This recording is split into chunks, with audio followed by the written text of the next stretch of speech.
Hey everybody, Laird Farmer 73 here, and I'm about to take this tree down. This is a gum tree that was here when I bought this land. It was the only standing tree in the middle of my opening. Here's the thing, it's right here next to my shed. My problem is all of these freaking sweet gumball seeds drive me crazy. I mean, these can really mess you up. And if you're thinking that's not enough reason, maybe this is enough reason for you. Let me give you a better angle. Because where this tree sits, see how close that is? It's about 30 feet away from my cabin. And for any reason, it decided to back up. See, I got a problem. And it's, I don't know how tall that is. I don't know how tall that is, but let's get going.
Skimmers, feel the beat. Drop.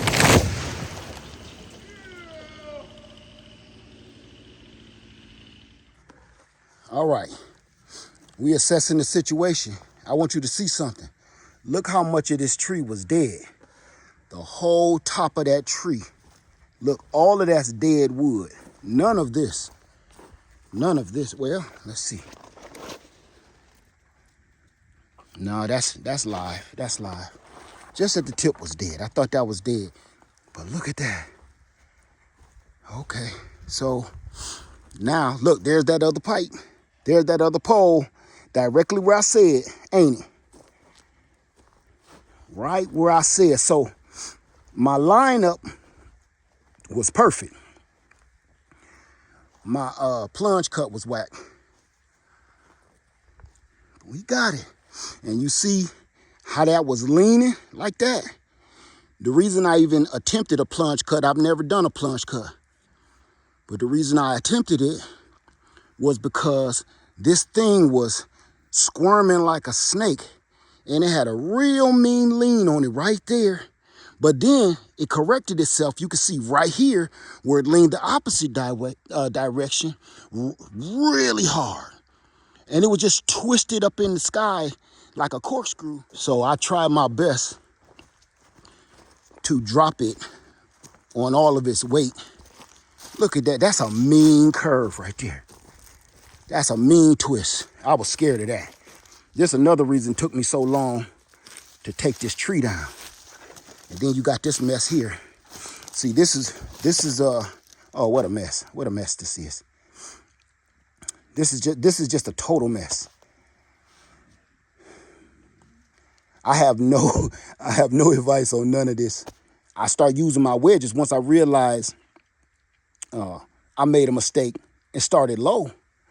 I said, I'm gonna have to throw all the wedges in here. And I had a couple more I was gonna pound in there because I didn't want the tree to go back towards the woods, you know.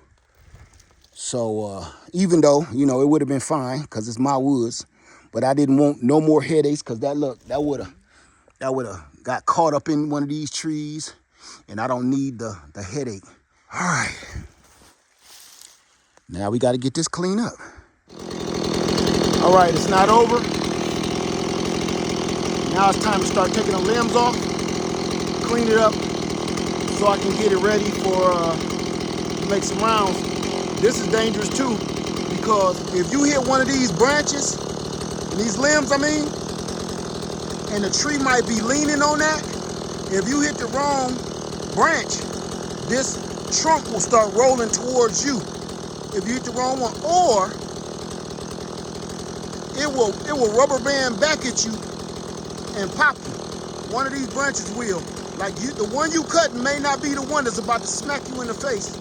I've had that happen before, so just got to be careful with this too. Don't think that now that the tree down that the danger is over. So I'm gonna go ahead and finish off with the V-bore. I knocked off a lot with the V-bore already. So this will be which way I go now.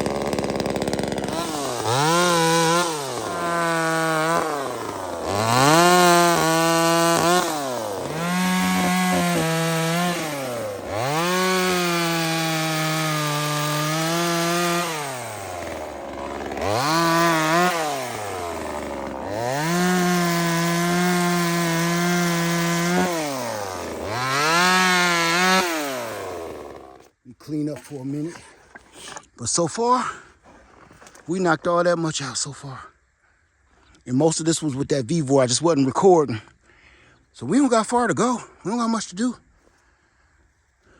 You know? We got this.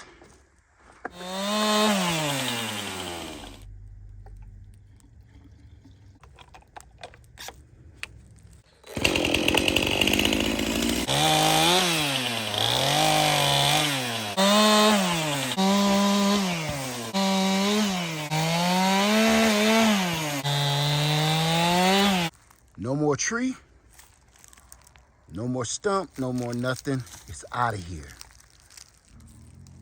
Split all of this up.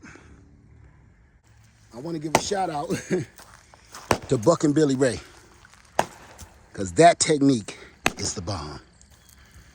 Going from around the sides instead of trying to split it right up the middle. Works way better.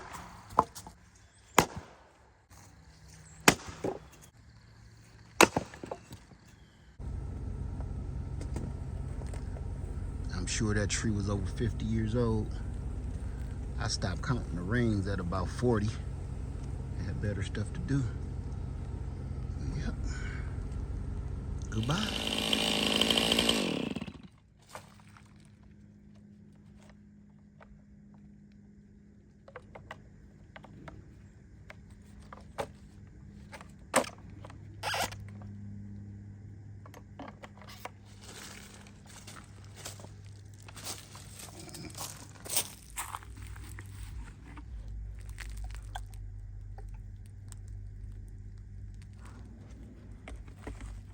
That bar oil is hot, sitting out in the sun.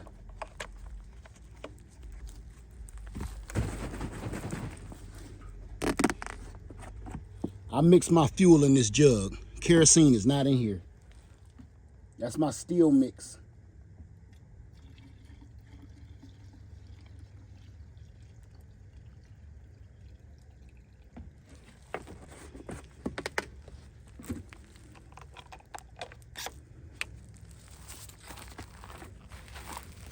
I didn't fill it up yesterday, so I didn't want to run dry.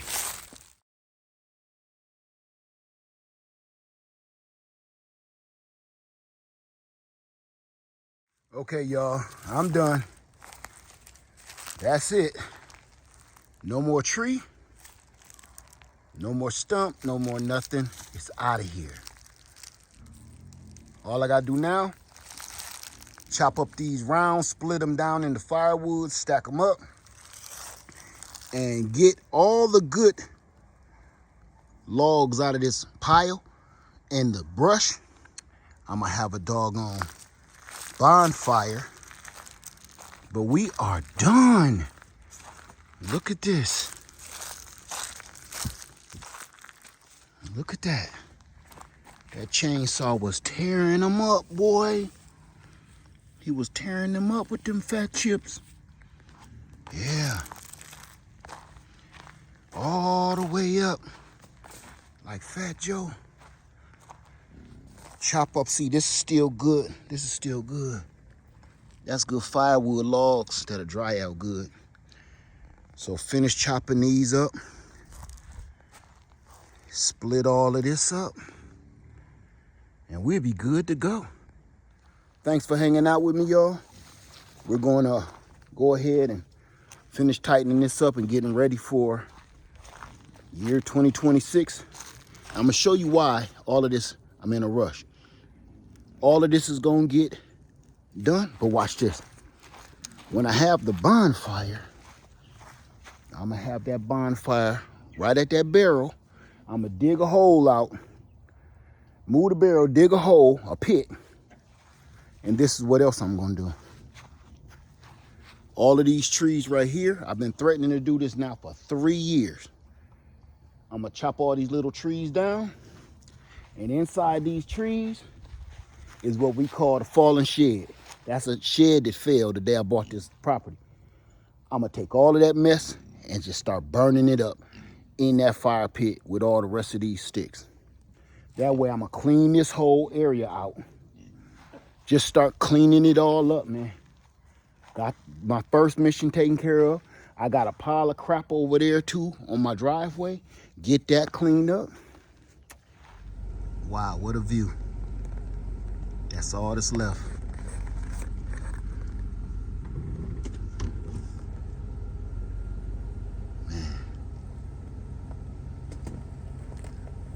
I'm sure that tree was over 50 years old. I stopped counting the rings at about 40. I had better stuff to do. Yep. Goodbye. Piece by piece, little by little. All right. That's it, you guys. Thanks for watching. Live Farmer 73. I love you, and I'm out. Peace.